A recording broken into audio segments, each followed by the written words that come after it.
you get to eat fresh. The safest and the most delicious food that you'll put on your table is the one you'll grow yourself. The quality is going to be top-notch, with intense flavors bursting in your kitchen.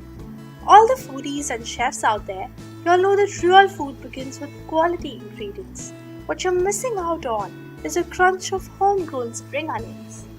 The beetroots bleed with juice at the slightest of puncture.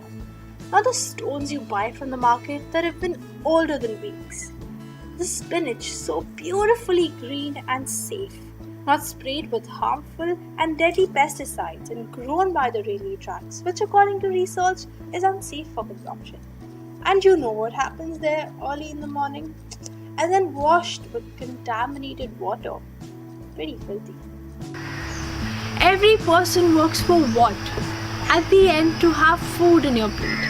And I reckon we deserve better, much better, in terms of quality, safety, hygiene, and variety of fruits and vegetables. I hope this video convinces you to start gardening. Hit the like button and subscribe to our channel.